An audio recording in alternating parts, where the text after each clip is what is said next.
bon min mbiyami cause ko organisation parce que kalko jiiɗa kalko wawi wonde ko ça soit yenge ko ça soit inde ko ça soit concert so organisation ala andu haydara fewata parce que fof ko organisation sa dañi organisation pewɗo fof fewat sa andi aɗa waɗa ko wayni noddu gendarme nodda sapeur fof daro comme ça à chaque instant nde hunde waɗi ko ça soit quelque chose de malheur walla de bonheur kamɓe daroto ɓe ɗumine par ce que kamɓe bon no mbirtani re kamɓe c'est prévenir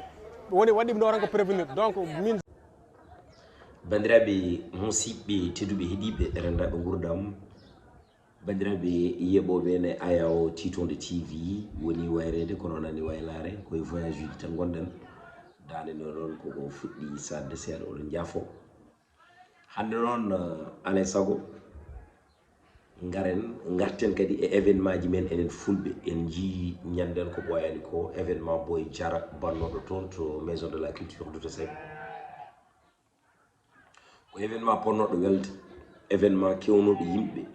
événement aussi ko ouverture Boy o wonanno kono noon Boy o heɓani hay wadde presté oɗon jour kadi ɗum ko gacce men enen fulɓe saabu ɗum gacce winde ko tawaɗo hen mais holko tagui enen fulɓe kala événement so tawi wonde événement o joguimo communication jaajƴo yimɓeɓe gari tan en donkorode maîtriser koye men goto fof yiɗata ko tawoyde artiste o e dow scène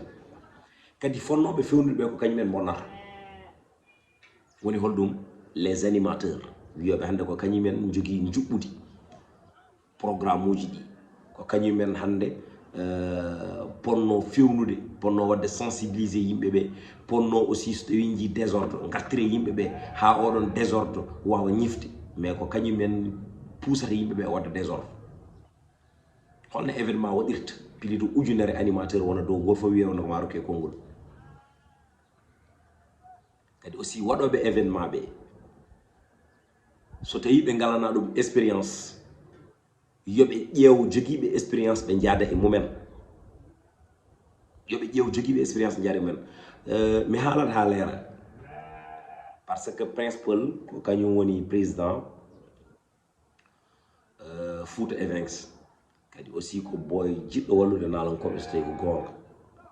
kadi aussi ko Boy mo mbanmi estimé ni feewi ni feewi ni feewi ne événement o nanmi ɗum de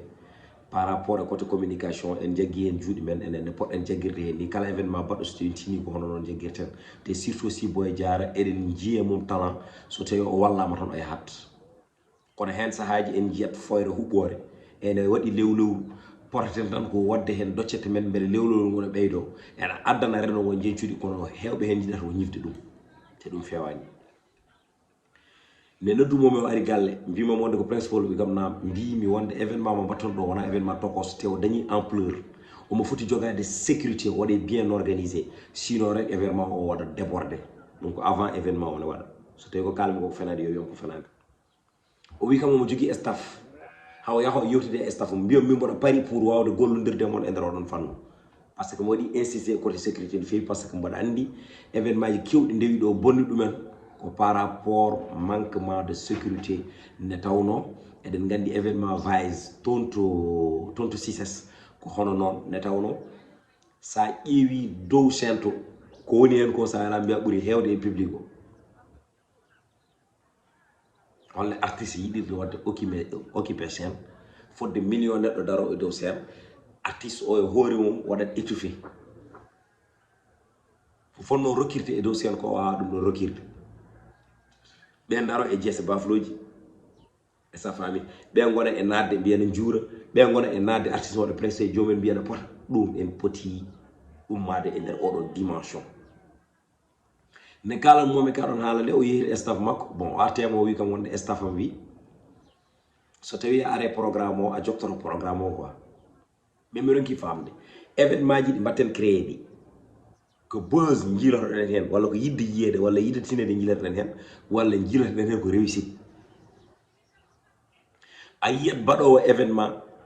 yiɗa ɓurde buzz on mo gandanɗa hoorema woni artiste jogorɗo wadde toon presté walla artiste mo gandanɗa hoorema ko kañum jogori wadde concert jiya animateur yiɗa tinede ni par rapport aussi e artiste mo gandanɗa hoorema ko kañum jogori wadde concert o ko promotion artiste o jiilotoɗen kay en jaɓat hettude caggal poussen artiste men yaha yeeso kala ko gandanɗa hoore ma eɗen gandi ɗum ɗo so tawi natinama e nder événement he ma garɗin ɗum ma rewnu ɗum lawol en ƴewat fotiɗo ɗum hay sino so tawi foɗanaki en haala ko noon neɗɗo garɗo foɗini en yidde wallodirde men mboɗo sikki noon paɗe ɓeyda darde kono usata ɗum ko gueɗal kadi événement fof mo jiiɗa ko avant et pendant et après so tawi ɗeɗo gueɗe tati a miijotako ɗum e programme ma tan sa renaki programme ma débordat avant o ko ƴewde holno programme o rewirta lawol holno yuɓɓirta e holno nalanke o natata e hol nalankoɓe abdotoɓe wonde presté e nder on tuma e hol photoɓe wonde ha joni pareji e hol photoɓe totede en invitation d'honneur e hol partenaire uji ɗi poɗɗen ƴewde mbawa yadde men e nder oɗon fannu e holno événement o sinkirte e kadi aussi holno podium darotto e hol sécurité mo poɗɗen ƴewde e gueɗe goɗɗe ɗe jiida e ɗeɗo organisation dewɗo lawol pendant on so yonti ko eɓɓunoɗen goto foof heddo e place mum kono événement waɗa plus de 10 mètres cérémonie dara e dow sen kala hen biyaɗo yo tello wima wonde wona an ngabbinimi wona an tellintemi te aussi eɗen gandi wonɗo événement tolnoto so tawi neɗɗo o woni e dow sen sa wiɗum yo tello tellora wawata telli ɗum tan ko sécurité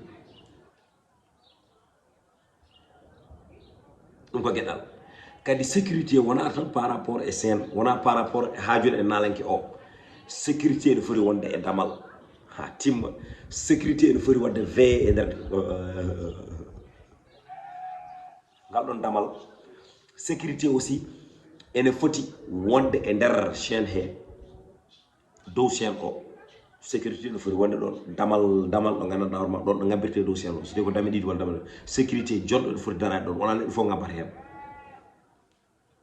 sécurité ji ɗi fof noon so ɗi gari an joguiɗo programme o wodat mo mbadduɗaɓe on ko on tan arata ñumanoɓe haalanaɓe holno ɓe poti wawde waɗirde haalanaɓe hol fotoɓe ngabbude haalanaɓe hol fotoɓe tellade e nder on tuma kala ɗe mbiruɗaɓe ko noon ɓaɗirta kono so tawi wonda ɗaldi sécurité o hoore mum andata exactement hol poɗɗo ngabbude holmo fotani ngabbude so ɓooyi seɗɗa ron kadi andude exactement holno fotata wawde waɗirde programme jiiɓo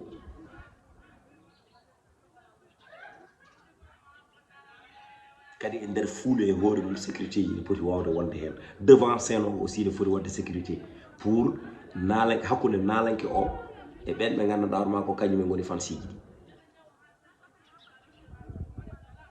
Boy Diara soit ngabbude dow scène wayni hen so ngabbino dow scène he est ce que sécurité makko sécurité o ene wawi rendemo par ce que so tawi a yiiɗi neɗɗo tan hankanti jiɗata ko yettade ɗum jitta ko memde ɗum te buuhante oɗon ne wawi wadde joomum étouffé walla ne wawi taw won joguiɗo hen fandare wonde de jiida aussi e fandare fansiyagal ngal ɗum noon mieux veut noɓe mbaɗiri ni ɓe garita programme o te aussi ne nanmi programme o aritama min ɗum wonanani mi betere par ce que mi miijinomo ɗum avant bien avant mi miijinomo ɗum bien avant mi wonde yimɓe mbaɗirta tan sa renaki programme o débordat ɗum ko gueɗal joni noon public o aussi eɓe jaafo no fewi nde tawno aussi neɗɗo tajji biye mum bien avant tajiri ɗum ko sababune Boy Diara won taƴɗe jourji taƴiri ɗum ko ɓe taƴiri ko 7000 ɓe taƴiri ko 5000 sababune wonde Boy Diara wonɓe gandanɗa hoorema ko VIP ƴetti sababune wonde Boy Diara wonɓe gandanɗa hoorema jangol ngol no way jangi fo tinani ɗum guddi ko cuuɗi men gari guddi ko appartement ji men gari uniquement pour Boy Diara so ngari non seulement ko jiyani Boy Diara non seulement aussi ɗo goni ɗo à la sécurité non seulement aussi ko jomumen ene kula ene doga ne tawno so tawi événement ji mbaɗi on ni won hen wuyɓe jantat hen agresseur uji jantat hen fofo e fofof jomumen jantat hen ɗum tan ko insécurité totale dans ce cas jomumen gara kadi mbasa hebde ko jiiɗi ko ƴetta taxi ji kadi kotiri hono noon ɗum janggo e jaam ma won jiɗɗo wadde événement so noddi yimɓe mbasa norade te ɗum ɗon bonnata ko image men enen fulɓe adi noon ene wiye enen fulɓe ala ko ɓuri en wonde goro boni en enen fulɓe ala ko ɓuri en wadde civilisé enen fulɓe ala ko ɓuri en yontede enen fulɓe ala ko ɓuri en jogade ngari enen fulɓe ala ko ɓuri en teyde enen fulɓe ala ko ɓuri en a joni newade wadde noon ɗum poɗɗen ko hollirde ɗum par rapport e dental men kewal men fode fotiri kolliren bon exemple kono yoɗani concert waɗe annulé ɓe ene kela 16 uji comme no sises ni dans ce cas ɓe ene kela 16 uji comme no sises ni fami ɓe ene ƴetto ɓe ene kala haaluji ɗi ganduɗa hoto ma pewani eywa bandiraɓe musidɓe gare ha kalden gonga par ce que minen e koye amen minen e départ marketing sises nomin jeehi pour ƴettoyde ɗum de joom sises o wi wonde ko kori wona concert par ce que wonon fulɓe on mbawa concert so tawi ko advice concert kam minen min tottata hay sono jooɓi 2 millions min tottata ɗum min tottata on salo c'est parce que événement oɗon jawtuɗon koɓe perti hen ko hay goto andani foti toon to sises wona plein air sises koye nder saho ana waɗi enclavé kono public o ronko heeji e nder sises ala ko heddi so wona minen komin invité ɗomin joɗinoɗo finalement bammalen ne gari nde minen gummi bammalen jooɗi ko fotine bammal fotine pulago concert waɗa donkana e hay réservé neje place uji mumen yoɗani ceerno bandiraɓe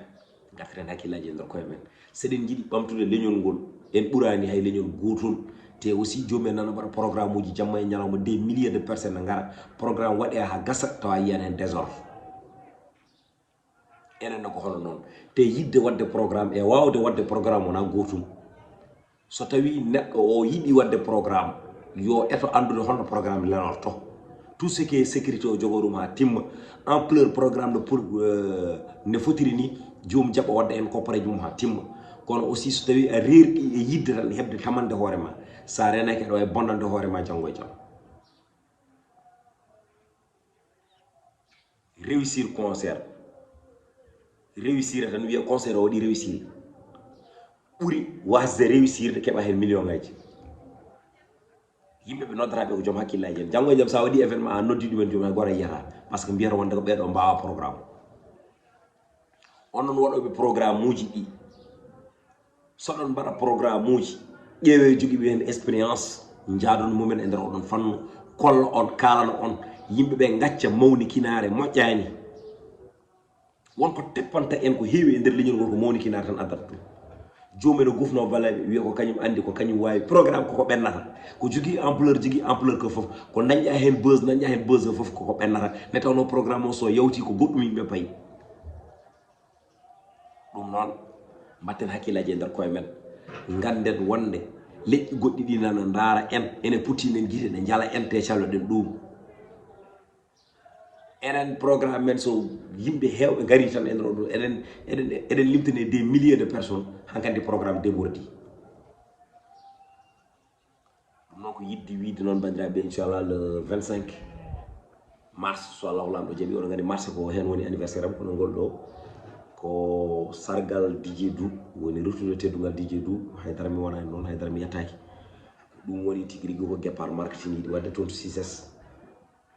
inchallah kadi ko programme dewɗo lawol jogori wadde nde tawno telle sorte que kala komin insiste